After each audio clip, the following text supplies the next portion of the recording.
같은 걸 한번 비교를 해보죠.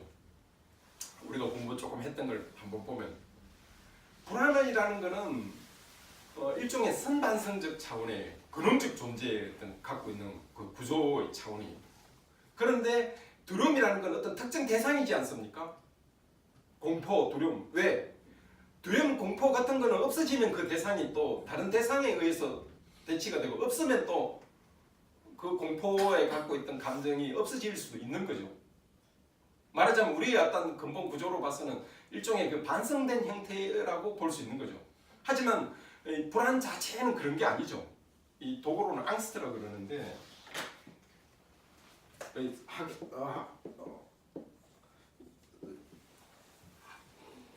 하이데거라든지 에서도 굉장히 중요하고, 이 사르트르도 이거를 굉장히 지금 이 여러분들 이 책에서 지금 굉장히 중시하고 있는 그런 거예요. 뭔가 하면은 이거는 우리 기본 근조로서, 기본 기조로서 지금 깔려 있는 거예요. 이게 근본 구조로서.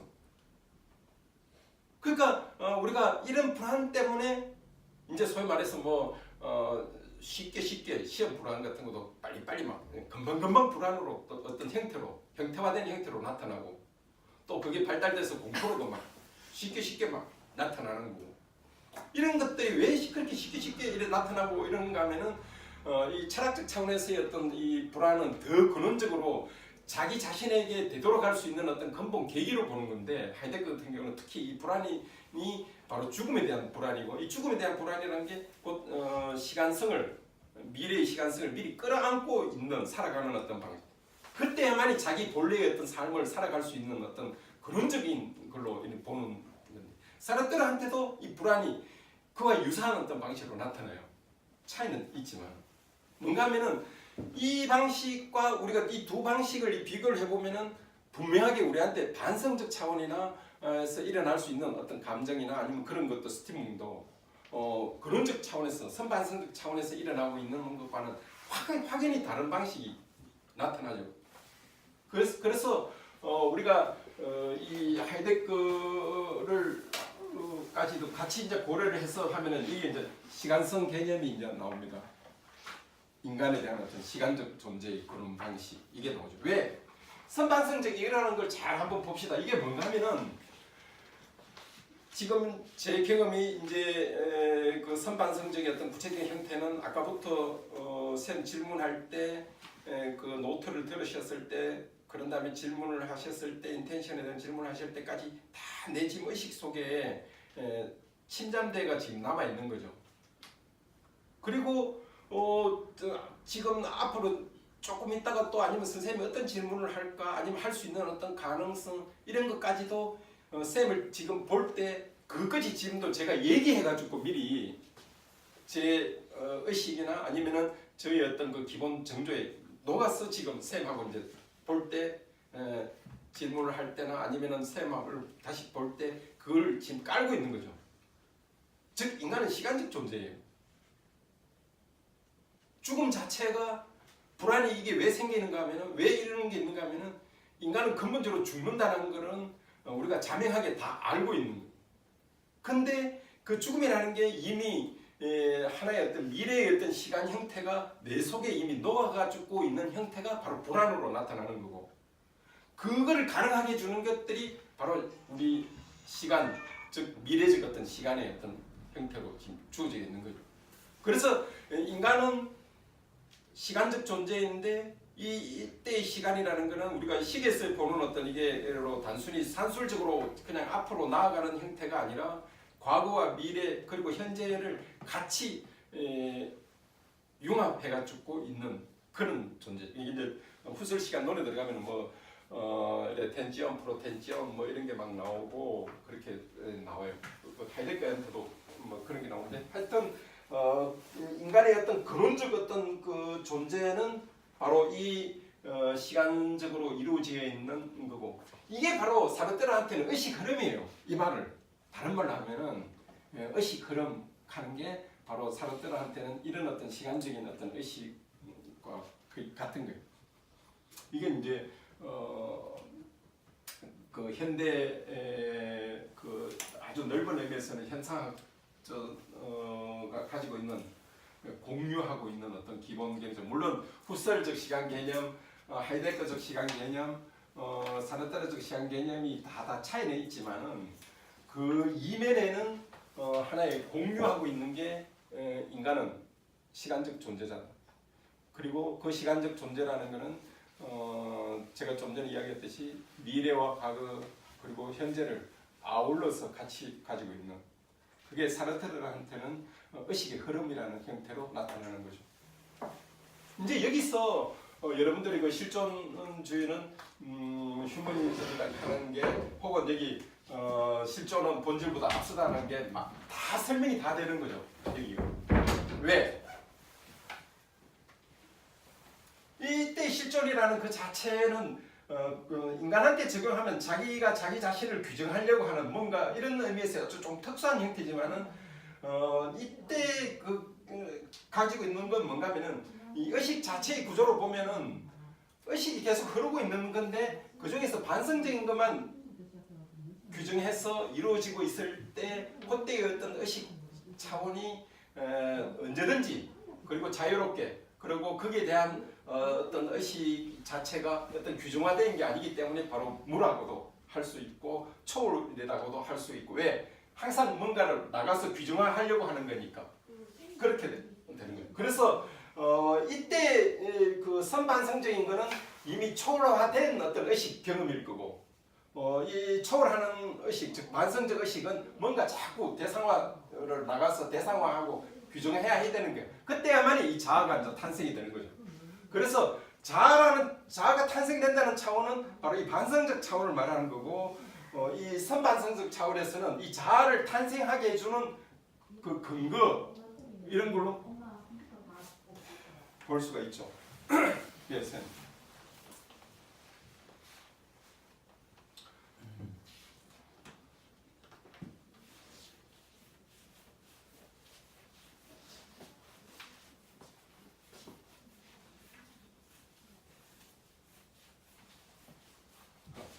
그 즉자가 그 예. 지향성을 갖고 있기 때문에 대자를 뭐 만든다, 뭐 대자화 시킬 수 있다. 예. 그러니까 그게 데카르트가 이제 나는 생각하는 것이다라고 해놔놓고 그러면 나는 무엇인가라고 다시 되물었을 때, 그게 데카르트는 이제 이게 즉자와 대자가 이제 좀 다르지 않습니까? 사실 이제 즉자적인 자기 자신이 무언가를 알고 싶었는데 그거를 자기가 나는 무엇인가라고 딱 물었을 때 이미 이제 반성적인 자아가 나타나 버리니까 그렇죠. 자기는 알고 싶었던 게 사실은 선반성적인 자아를 그렇죠. 파악을 하고 싶었는데, 맞아요. 근데 그것을 나는 무엇인가라고 나를 규정을 짓는 순간 바로 예. 그게 반성적인 자아를 그렇죠. 규정지어 버리니까, 예. 그러니까 그걸로서는 이제 선반성적인 그 자아를 알아낼 수가 없다. 알아낼 수가 없는 거예요. 그래서 거기에서 이제 예. 결국 이 데카르트는 자기가 내가 무엇인가에 대한 대답을 못 하게 됐다는. 근원적으로 그렇죠. 예. 예. 그러니까 선생님. 그래서 이제 요 지금 이런 지향성이라는 그 조론 의식 구조를 이제 저렇게 이제 생각해내면서 나라는 거는 진짜 내가 무엇인가라고 물었을 때의 나는 이제 선반성적인 존재로서의 내가 뭐 진짜 존재라고 할 수는 없는데 어쨌든 무의식하고 좀 다르긴 하지만 네, 어쨌든 자아라고 규정짓기 이전에 가지고 있는 자아. 예. 그렇죠. 뭐라고 말을 뭐. 그게 이제 여기서 우리가 이제 이 자아라는 개념이 탄생이 되지 않습니까? 뭔가 반성적인 어떤 거 할 때는, 그때는 이 우리가 말하는 이 자아라는 그 말 자체가 뭔가 하면은 그런 거죠. 독어로 하면 좀 굉장히 좀 쉬운데요. 젤부스트 베부스자인 그러거든요. 젤부스트 베부스자인, 이거 번역을 독일말로는 젤부스트 베부스자이거든요. 젤부스트라는 게 의식화된 게, 베부스자이라는 게 이거는 의식화된 걸 말하는 거거든요. 이게 이제 독일만 자아인데, 그러니까 우리가 말하고 있는 어떤 그 자아라는 그 자체는 사실은 이미 그 원초적 근원적인 어떤 그 자아를 말하는 게 아니고 이미 아마 이렇게 좀 필터링된 즉 반성화된 이미 규정이 지어진 그렇죠 규정이 된 나라고 규정을 지은 나. 그렇죠. 그러니까 근데 우리가 이제 의식의 어떤 그 근원적인 어떤 그 통일성을 이루는 것, 우리가 이제 진짜 자아라는 거를 이제 탐구하고 우리가 자아가 젤버스 배우자니 뭐냐라는 거는 이제 더 그 근원적으로 그걸 가능하게 해주는 게 뭐냐라는 물음으로 들어가야 될 건데 그거를 이제 일단 이 후셀이나 사르트르 같은 경우는 이제 이렇게 제시를 이제 한 거죠. 그래서 그 우리가 이제 데카르트한테서 계속 우리가 좀 안타까웠던 것 중에 하나가 그런 거 아닙니까? 밀랍을 이렇게 하고 그런 다음에 그 어떤 본질적인 걸 할 때 오성이 딱 하고 이렇게 딱 했을 때 그 전체 작동되는 그를 가능하게 해주는 그거를 우리가 논의할 수가 없었지 않습니까? 네, 지향 선미. 예. 사물을 파악하는 이제 이건 자기 자신을 파악하는 방식도 그렇고 예. 이제 사물을 파악하는 방식도 이제 데카르트식으로 얘기하면 그 이제 아까 말씀한 것처럼 우리가 그저 이렇게 지평으로서만 존재하고 있는 그냥 저 물 자체의 어떤 뭐 객관적인 성질, 지가 원래 가지고 있던 저런 본성 이런 거를 우리가 정신의 통찰을 바짝 하면은 저기 자아의 본성을 우리가 더욱 정확하게 파악할 수 있을 거야 이렇게 지금 생각을 했다면 지금 같은 경우에는 이 저 자체의 본성이라는 건 원래 없다. 내가 저기에 지향을 함으로써 저 자체의 본성이 있는 것일 뿐이지. 그래서 실존은 본질보다 앞선다는 말이 이제 그런 일종의 말인 거예요. 그러니까는 본질은 없다는 거예요. 사르트르식을 하면은. 그거는 우리가 이제 데카르트는 가지고 있는 저 물체의 본성이 있는데 그렇죠. 내가 관념적으로 파악하다 보니 자아를 내가 정확하게 알 수가 없을 수밖에 없다. 네, 없을 수밖에 없다. 하지만 분명히 자아의 본성은 있다. 예, 본성은 있는데 저 테이블에 본성이 있는데 저 본성을 파악하기 위해서는 내가 더욱 오성을 더욱 작동시켜가지고 그래서 이제 저 본성을 더욱더 뭐 밀랍이라든지 뭐 이런 것에 대한 본성을 내가 파악할 수 있다라고 이제 생각을 했다는 거죠. 근데 지금 이야기하는 거는 이제 저 자체의 본성이라는 건 내가 규정을 지었을 때만 내가 어떤 지향을 가지고 저기에 대한 규정을 지었을 때 그것이 바로 본성이다.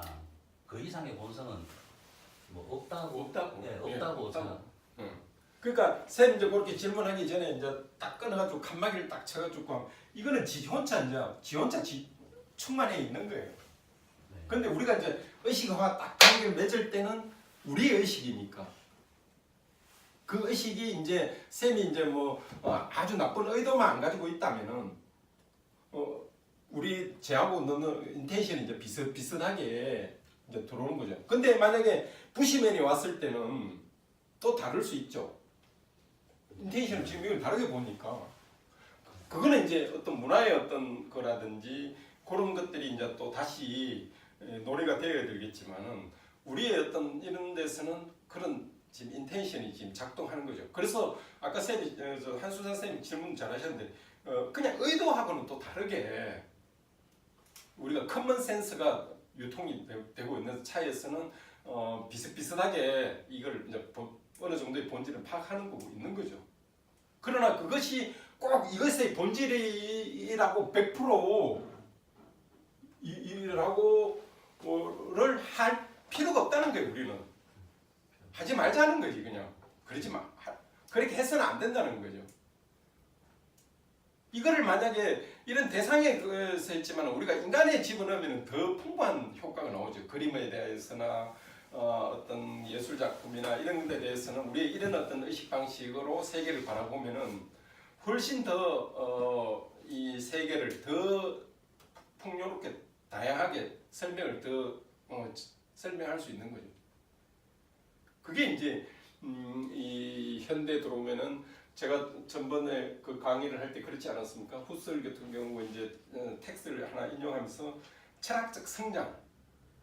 그러니까 이 문제가 지금 데카르타에만 끝나는 게 아니고 이 문제가 지금 계속 이어지면서 그 해법을 우리가 지금 여러 가지 방식으로 지금 막 이렇게 하는데 단 사르트르가 후서를 비판하는 것은 뭔가 하면은 후서를 유학을 가가지고 한 4, 5년간 공부를 했어요. 이 사르트르가 후서를 하이데크도 공부를 좀 하고 이렇게 했는데 그래서 여기에 대한 영향이 굉장히 많아요. 그러나 나중에 그 존재와 무에서 그 3편 타자 문제라든지 변정법적 그걸로 넘어가면은 전혀 다른 차원이 나와요. 그게 이제 우리가 같이 또 한번 공부를 좀 다음 시간에부터 공부를 좀 해봐야 될 문제인데 하여튼 여기서 이제 우리가 느끼는 가질 수 있는 거는 이 지향성이라는 것 통해 가지고 새로운 방식의 세계를 이해를 하게 되고 그 궁극적인 거는 이 사르트르가 헤겔을 하이데거를 죄송합니다. 사르트르가 후스를 넘어서는 거는 뭔가면 후스는 그래도 계속 이거를 나중에 선언적 자아로 가져가 버려요.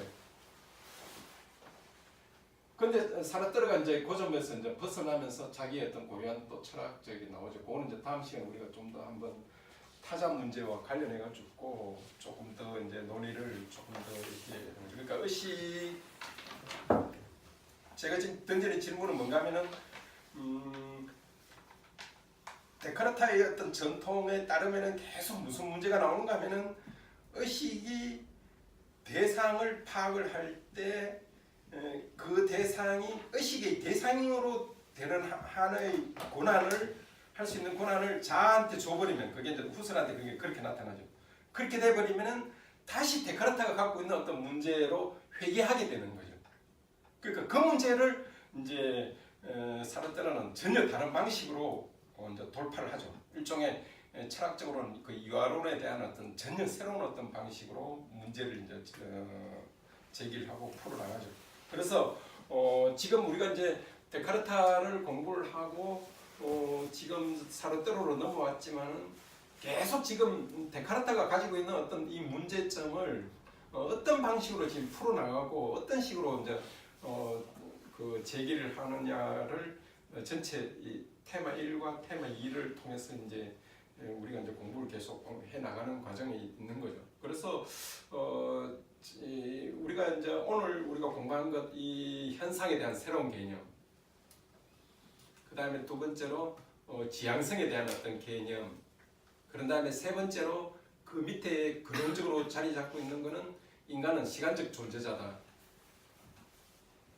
그걸 통해서 전혀 다른 차원의 어떤 문제를 제기하고 풀 수 있는 어떤 그런 게 이 사르트르를 통해서 혹은 또 하이데거의 조차에도 넘어가면은 바로 인간적 존재 자체가 바로 시간적 존재자라는 건데 그렇지 않습니까? 이거를 이제 우리가 조금 그 현대 와가지고 요새 뭐 스토리텔링하고 스토리카우 하는 건데 이 시간적 존재라는 거를 조금 응용하면은 사실은 그거 아니겠어요?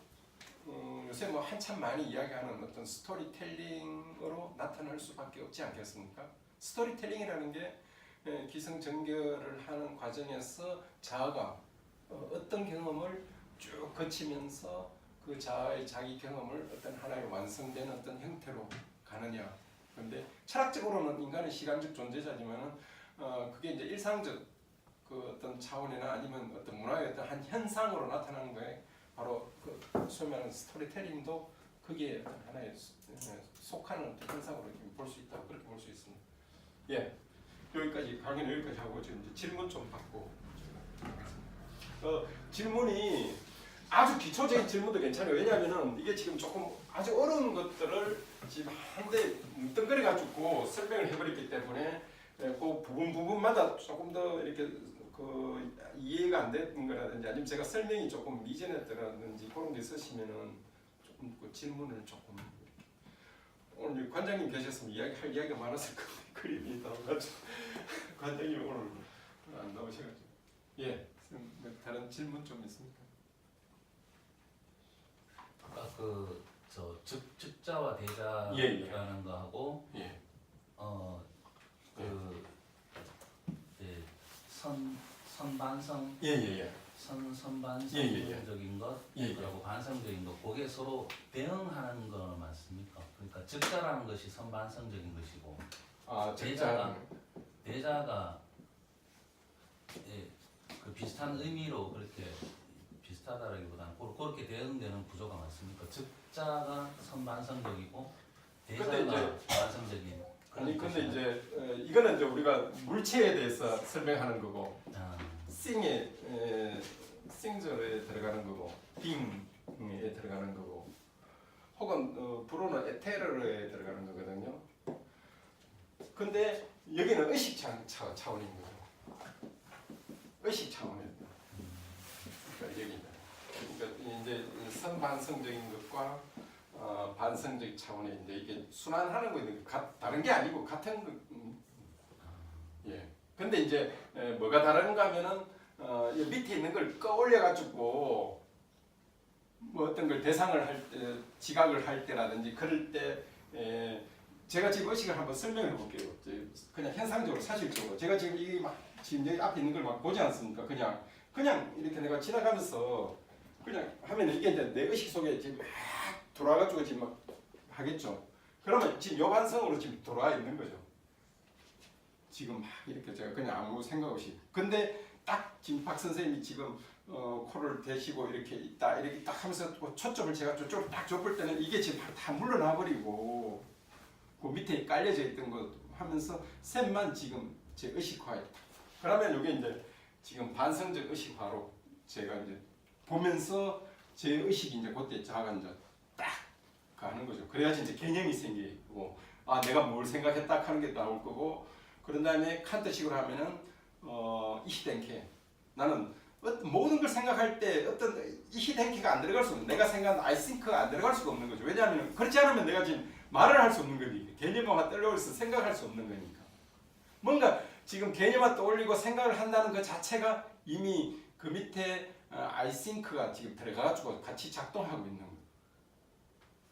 그런 게 요게 지금 요 차원에서 지금 이루어지고 있는 거죠. 근데 이제 이 대자의 의식도 이제 구분하면 이렇게 이제 되는 거죠.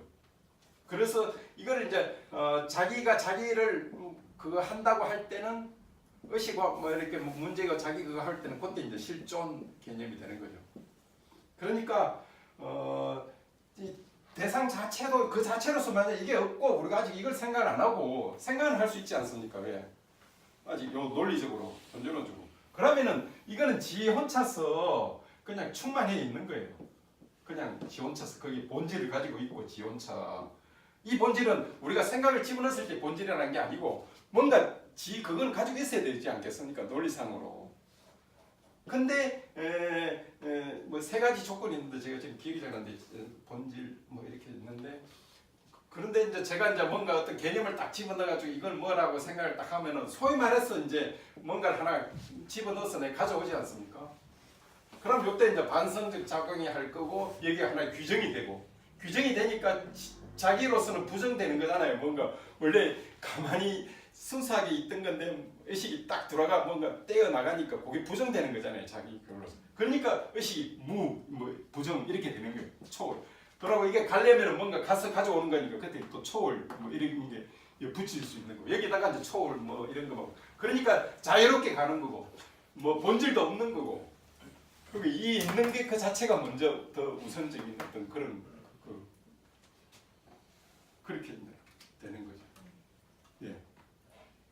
예, 쌤. 그 관념론에서 봤을 때 예, 예. 본성이라는 게 예. 그 플라톤이 말한 이데아 이런 거랑도 같은 개념으로 봐도 되나요? 근데 이제 그게 이제 조금 간게 플라톤은 어떤 의미에서는 실제론자예요.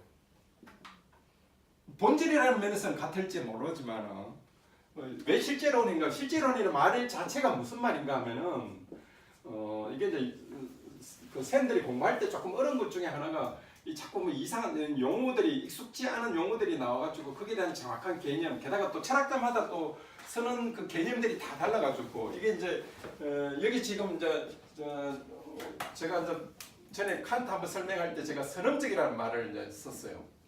근데 보통 요새 또 어떻게 바뀐가 하면 이거는 초월적으로 이렇게 초험적으로 이렇게 경험을 넘어서는 어떤 그런 거다. 그러니까 뭔가 하면은 칸트한테서 이제 저 통각이 어떻게 작동하는가 하면 예를 들면은 그 예를 많이 들어요. 그 풀빵 있지 않습니까? 우리가 그 붕어빵. 근데 그 털 자체를 우리 머릿속에 있다고 한번 생각해 봅시다. 그러면 밑에서 저 팥하고 그 밀가루만 자꾸 보면은 그 풀빵이 자꾸 찍혀 나오잖아요. 그렇듯이 우리 의식 속에 어떤 그런 구조화된 어떤 그 개념들을 만들어낼 수 있는 어떤 능력, 붕어빵을 만들어낼 수 있는 어떤 털. 그래서 개념만 주어지면은 우리는 언제든지 붕어빵을 만들어낼 수 있는 어떤 그런 털을 우리 머릿속에 가지고 있다. 그래서 이제 그때의 구조를 초월, 저는 선험적이라는 말을 익숙해져 가지고 요새 많은 이제 학자들이 이제 그거를 초험적 뭐 이렇게 이제 말을 많이 했어요. 경험을 넘어서는 어떤 경험 이전에도 이미 그렇게 할 수 있는 어떤 그 구조 틀을 가지고 있다 이렇게 이제 이야기를 하는데 쌤 그 질문으로 돌아가면은 플라톤 같은 경우는 이데아가 실제 있는 거예요, 있는 거. 그러고 거기서 이제 파생된 게 뭐 본질 뭐 이런 어떤 그거를 구현하는 뭐 이런 거가 이제 나오는 거예요. 그러니까 원래 이데아하고 이데아 개념 속에 본질이라는 게 다 들어가지만은 이데아는 또 뭐가 하나 플라톤이 또 염려에 둔가 하면은 그 실제하고 있는 거, 실제 그런 뭐 있는 것처럼 생각해요. 그런데 여러분들이 이해하기에는 이 본질을 이해하면 됩니다. 이게. 본질, 뭐 보편자, 존재, 뭐 이런 것들이 다 플라톤의 어떤 그 개념에서 파생돼 가지고 나온 어떤 그런 개념들이에요. 그래서 여러분들 차원에서는 그렇게 같이 이해를 하면 됩니다. 이게.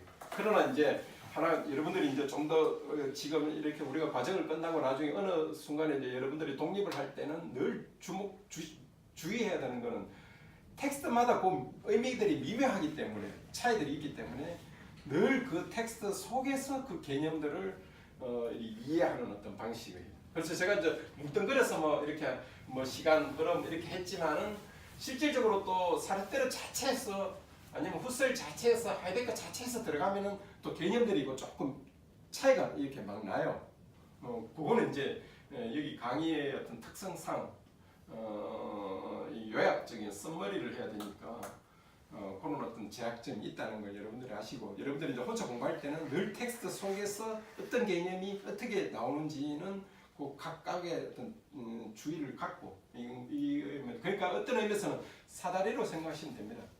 어느 정도 선생님의 강의가 대충 어떤 썸머리 정도에서 그런 다음에 그 사다리를 나중에 버리고 텍스트 자체에서 적혀서 또 그 텍스트에 준해서 꼭 나오는 개념들을 익혀 들어가시면 됩니다.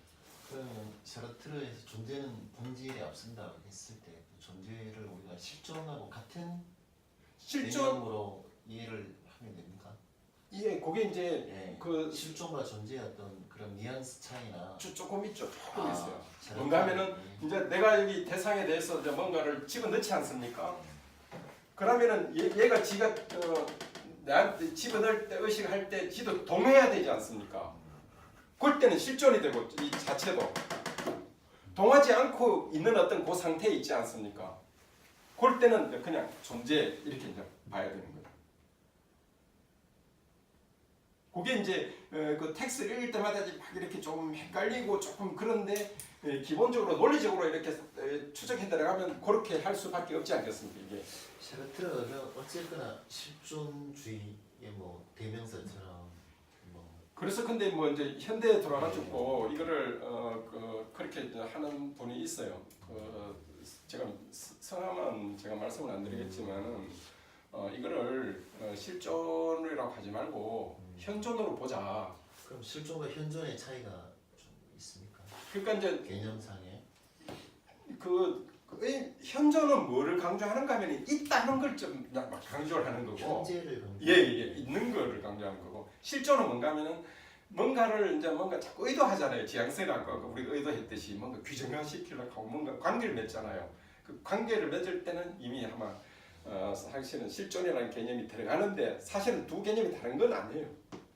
두 개념이 다른 건 아닌데 이거 뭐 엉뚱한 질문일 수 있는데 아니요. 샤르트르의 그 실존적인 삶의 어떤 경험 속에서 특별히 실존에 관심을 가지거나 연구하게 되는 뭐 어떤 개인적인 삶의 계기가 있나요?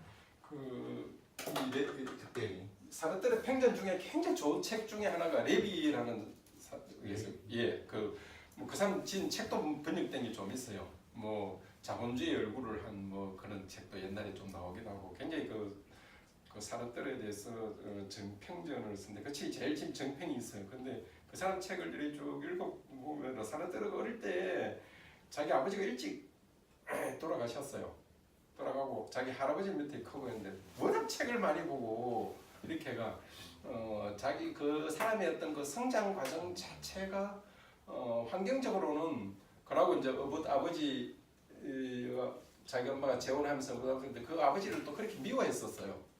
뭐 그렇게 해가지고 이런 그런 과정인데 물론 그런 거는 우리가 이제 심리적인 차원이긴 하지만 그러나 그런 것들이 녹아나지 않을 수는 없는 개인적인 삶에 그렇죠. 삶에 계속 이렇게 녹아나고 그 말이라는 어떤 그 자서전 책들이 있거든요. 그래서 자기는 어릴 때부터 그런 생각을 때 나는 어떻게 단어로 세상을 자꾸 막 이렇게 좀 돌려보고 싶다. 말하자면 뭐 구슬 장난하듯이 단어에 대한 어떤 그런 거를 자기가 굉장히 재밌고 막 좋고 막 이런 어떤 건데 사르트르 사상 전체를 이렇게 보면은 여기서 말하고 있는 요게 그대로 나타나요. 요 철학 요 나타나는 게 끊임없이 초월하는 거.